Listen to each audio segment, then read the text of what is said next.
Behold.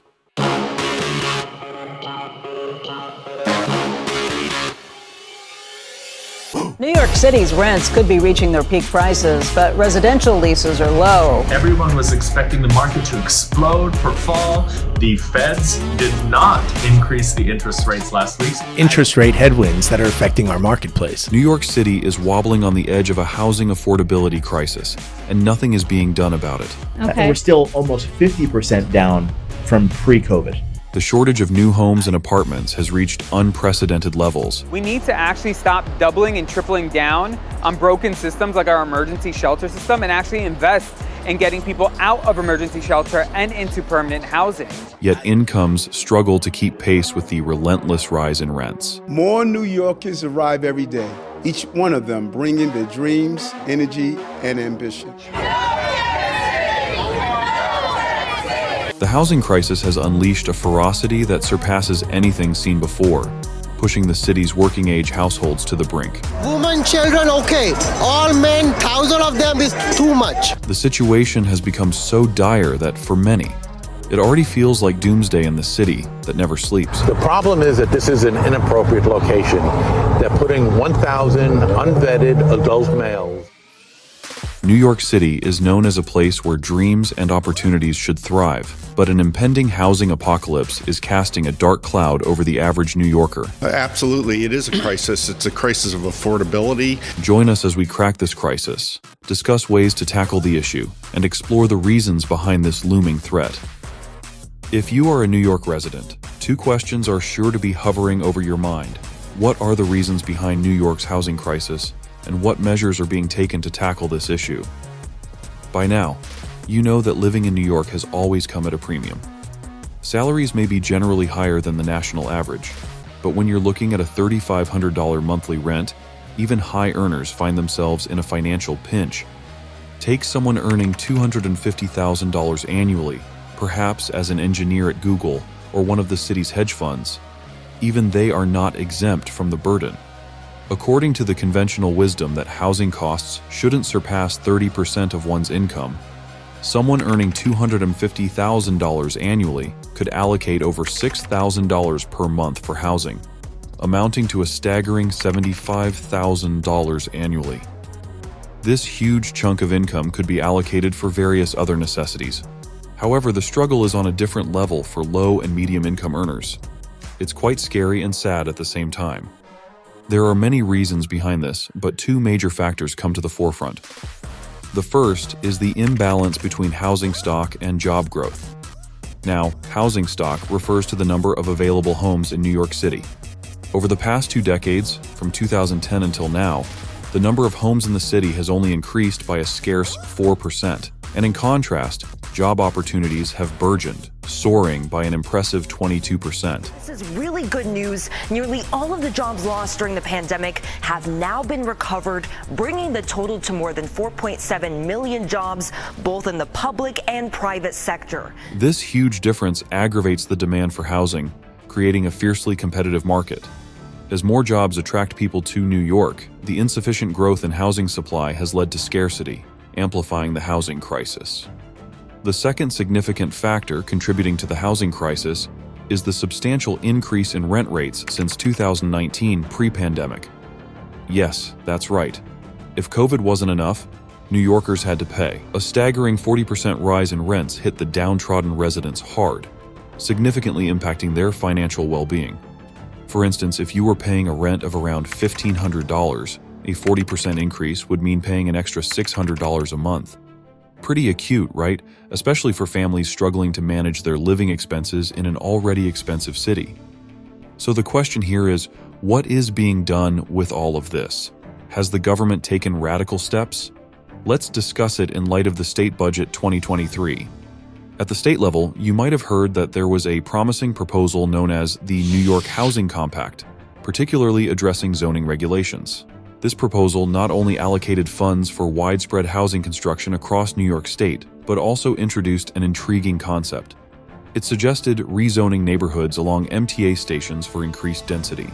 The key idea behind this proposal was to rezone areas around MTA stations. even those originally non-residential, to allow for the construction of residential buildings and homes. The aim was to create living spaces in close proximity to public transportation hubs, like train stations. This would provide residents with easy access to public transit, opening doors to various opportunities, including jobs. Despite the exciting potential embedded in the New York Housing Compact, the outcome in 2023 proved disappointing. The state concluded its session without including the New York Housing Compact in its budget. Unfortunately, this means that the envisioned positive changes, such as the rezoning of areas around MTA stations for increased residential development, will not materialize at the city level in New York City. The good news, however, is the recent announcement made by the mayor of New York to fix the housing jolt that the city is currently facing. Mayor Eric Adams started a bold initiative called Zoning for Housing Opportunity. This comprehensive proposal is aimed at making significant modifications to the city's zoning resolution, with the primary goal of promoting greater housing production. The mayor put forth a set of innovative changes to the existing zoning laws, envisioning a transformative impact on the city's urban layout. However, three key aspects of these proposed reforms emerge as especially noteworthy. Abolishing required parking minimums. One of the most significant changes involves the elimination of mandatory parking minimums for new developments. Traffic has picked up, there's not enough spots. I feel like it's gotten better. There definitely can be some improvement. It affects our city by creating pollution, creating sprawl, increasing housing costs. And quite frankly, we want a different future. Historically, zoning laws, dating back to the 1960s, imposed parking requirements based on the type and size of a building, be it residential, commercial, or recreational. This often led to vast expanses of valuable city space being dedicated to parking lots, a phenomenon observed not only in New York but across the United States. The reform recognizes the impracticality of enforcing parking requirements, especially in a city like New York, where a significant portion of the population relies on public transit and doesn't own cars. While buildings can still include parking spaces if desired, the crucial shift lies in no longer mandating it. This move aims to optimize urban space, reduce the environmental impact of unnecessary parking infrastructure, and challenge the prevailing idea that every establishment must provide a set number of parking spaces. It's a good move, to be fair. Now, before we move forward with the video, let's pause for a second. If you are enjoying the video and finding it informative, do subscribe for more New York-related content. We promise you that our videos will be worth your time. Now, back to the announced zoning changes. Next up is contextual infill. If you don't know what that is, it basically will help allow for more efficient use of urban space. Contextual infill basically enables residential buildings to capitalize on available space above adjacent one-story establishments. This means that if there's a one-story property next to a residential building, the latter can expand upward, creating additional housing units. This approach aligns with contextual design principles, emphasizing a harmonious integration with the surrounding environment. Third is CoLiving. It is a housing concept where individuals rent smaller apartments. Instead of each unit having its own private kitchen and bathroom, there are shared communal spaces for these facilities. In simpler terms, it's like living in a building with your own private space, but sharing some common areas like kitchens and bathrooms with other residents. The idea behind this is to create more affordable housing options. Currently, existing regulations mandate larger apartment sizes, limiting the flexibility in housing design. By permitting co-living arrangements, people can rent smaller, more budget-friendly units while still enjoying the benefits of communal living spaces. Now, we talked about the imbalance between housing stock and increased rent rates being major reasons for the housing crisis. Do we have a housing crisis in America, and do we see it in an inflation in housing that's 30% of the statistic we're going to see in 10 minutes? Still, there is another factor that needs looking at, and that is homelessness. We all know New York can be an unforgiving place, especially for those who are financially not healthy.